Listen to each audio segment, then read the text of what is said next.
The middle class is dying. No one can buy a house. Everyone's in debt. Gas prices are through the roof.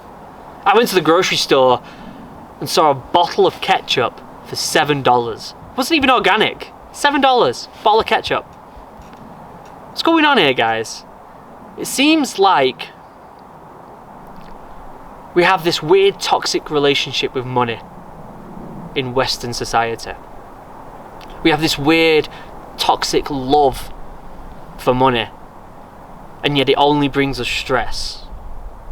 I've been living in America now for 8 years, and during them 8 years I've matured a lot. I've started my own business, I have had children, I've been married, I have built my own home, the schoolie, the nomadic life that I live, and it's really opened my eyes to see where my priorities lie and how I want to live my life. When I look at the world these days through like social media, I mean, we're only talking about the Western world here, it seems like hustle culture and selling yourself, even doing horrible things on camera, selling yourself just to make a penny is everything. It's the most important thing. Make yourself look silly, do silly pranks in public, do all sorts of stupid stuff that jeopardizes who you are to make $1, to get a little bit more famous, so you can make a little bit extra money. And what I've noticed through having this YouTube channel is that's not what I want. That's not my ethos, and that's not who I want to be. I want my content to be more thought-provoking, and I want people who are watching this right now to learn, to see different perspectives, to look through someone else's eyes, and to hopefully gain a little bit of knowledge so that they can make their lives a little bit better. With this new kind of wave of hustle culture, social media, branding, where you have to be a brand, it's almost as if you don't really discover who you are. So let's break this down a little bit. We've got a couple of things here that money is destroying. It's destroying people on social media, and it's destroying people's work lives, right? You've got the people who work in cubicles 40 plus hours a week, hating what they do. And then you've got the people who are doing silly stuff on social media, doing anything for attention so they can earn $1 on TikTok, on Instagram, or YouTube, or whatever, okay? And it seems like money is what's doing this, right?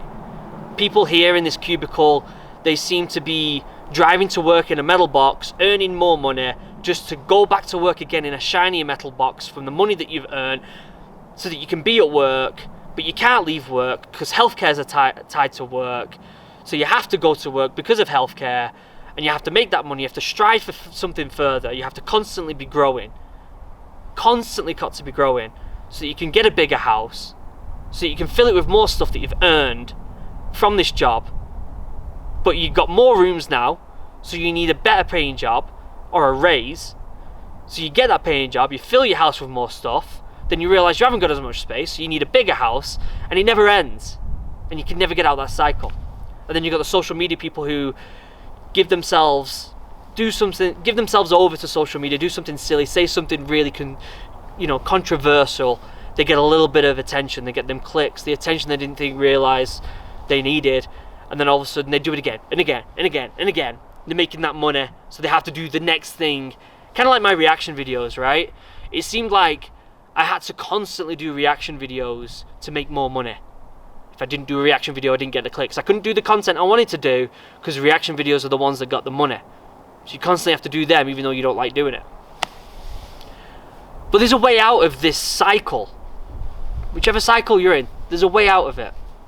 You can be more self-reliant, okay? This is something that a lot of people talk about these days since the pandemic, something that I've thought about a lot. We live in a schoolie now. We've been traveling the country. We've been living what people think is the perfect life. And in some ways it is. A lot of people would definitely wish to be in my shoes. But when you are in my shoes, there's things that, you don't see on Instagram. You see all these van lifers on Instagram, they're waking up on beaches, which I've done. They wake up in beautiful areas. Right now we're just outside of the Grand Canyon. It's stunning. But what you don't see on Instagram is us finding a place to dump our grey water. So where can we park the bus next without having to be woken up in the middle of the night to drive the bus off? Somewhere where the kids can play safely.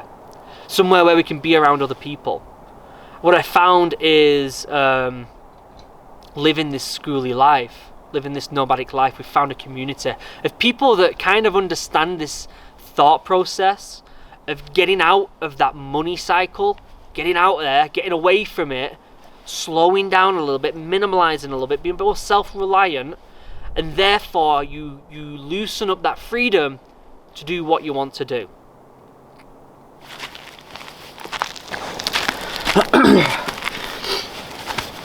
I was really chasing them. I just ran to the bus to get this book. I was really chasing that money on YouTube for a while with the reaction videos, and when I noticed that it really was jeopardizing my mental health and I really wasn't enjoying doing it, I took a break, right? We took a break. You saw that on the channel. I stepped away for a little bit and I picked up a book which I didn't realize I needed, and it kind of fell into my lap at the perfect time, which is ironic because that's what the last video was about. It's called Ikigai. Ikigai. It's the intersection of what you love, what you're good at, what the community needs, and what makes you money. Okay, it's right there on the back. It's a nice Venn diagram, Ikigai in the middle, and it made me realize that if I'm not happy doing something, I live this life where we're traveling around. I'm in nature a lot, which is what I genuinely really love. Sitting here in nature fills me with so much happiness. It really fills my cup, right? And I want to intersect my happiness of nature with what can make me money, which is YouTube, with what the community needs, which is me hopefully giving you a bit of information, giving you a bit of an insight, look through someone else's eyes to help you in some way. And hopefully what I'm good at, or at least what I can get better at, right? A lot of people struggle to find this, they struggle to find the Ikigai, right? They struggle to find that thing that they genuinely love doing but also makes them money, right? They really struggle with, what do you want to do in life? A lot of people are like, I don't know, I'm not really good at anything. And that's okay. That's okay. But what I've noticed is if you get away from these money cycles, this either social media money cycles or this cubicle money cycle or anything else in between that, if you loosen that up a little bit by being a bit more self-reliant, not spending too much money, maybe going part-time, maybe lowering your life a little bit slower, making it a little bit easier to live, you have more free time to explore stuff that you genuinely love. Now, there's plenty of ways to get yourself slowly out of them areas, right? I was working a 9-to-5 for a long time, and I needed to get out of that to be happy. I cannot live a life 9-to-5. Some people love the cubicle life, and that's okay. That might be your Ikigai, right? But that wasn't for me. And there's certain things you can do to get away from that, to get out of that money grind, right? That Gary V money grind where it's sell everything, you gotta make $1 that day, you gotta work 9-to-5. There's ways to get out of that. Some of it is by thrifting, right? We know I say we know that. I don't know if you know this. It seems like newer things break easier, or the newer things are less, they're made with less quality. Has anyone noticed that? There are certain things that are better quality as the further we progress in technology. Obviously healthcare equipment, cameras, phones. But what I've noticed is products, clothing, any other bits and bobs that you buy, they just seem to break and be less quality. So going thrifting, finding something that's a bit better for you, maybe thrifting, finding that cast iron pan instead of going to, Target and buying the crazy expensive pans, buying something a bit cheaper, maybe buying cheaper clothes, maybe thrifting. All of a sudden you're putting less, you're putting less need on making money to spend the money. So maybe you can go part-time in that job, maybe you can go remote and you can work from home, and then all of a sudden it frees up an extra couple hours a day, maybe a couple days per week, where you can go and do something where you're like, oh, I've always wanted to do that, and it might end up being your Ikigai, right? There's other ways as well. We've noticed during the pandemic that we can't really rely on grocery stores, anything convenient anymore. And I was saying this to Steph, obviously we can't do this living in a bus, but when we do buy land, we want to try and grow 75% of what we eat.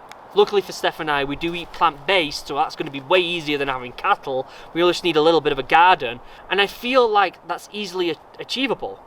Now, you don't have to do 75% of your food. You can do 10%, 20%, and think about how much money that takes off your grocery bill every other day. I went to the grocery store and saw a bottle of ketchup for like $6, $7. Couldn't believe it. Wasn't even organic. It wasn't even organic. It was just a bottle of ketchup at crazy prices, and then prices aren't going down anytime soon. If you have a bit of a garden, start planting some food. We're coming into summer. Grow that little bit so you don't have to go to the store. Potatoes, broccoli. Even if you don't have a garden, if you've got a porch, maybe grow them herbs on the porch in a plant pot, so you don't have to go to, you know, Whole Foods and buy a $20 bottle of, I don't know, 21 seasoning. You know what I'm saying, right? Be a bit more self-reliant. For me, that meant getting a wood stove instead of a diesel heater, so we don't have to fill the diesel heater up every single time. We can use the wood stove. It's a bit more sustainable, right? We can go out, we can find wood around the forests. It's easier to do. All I'm saying in this whole video, and I'm starting to ramble a little bit, is that if we can move away from wanting to grind for money, so worshipping money, and start shifting our love and desire for ourselves and our family, and for things that make us happy, we're going to find that we're a bit more happier. Our mental health is deteriorating in this country. You know, anxiety, depression is through the roof. Suicides, especially in young men, is through the roof. And it's horrible to see. A lot of social media is to blame for that, and a lot of money is to blame for that. And if we can cut back on some of that, free up some time to find what we love, maybe discover our ikigai, it might make our lives a little bit better.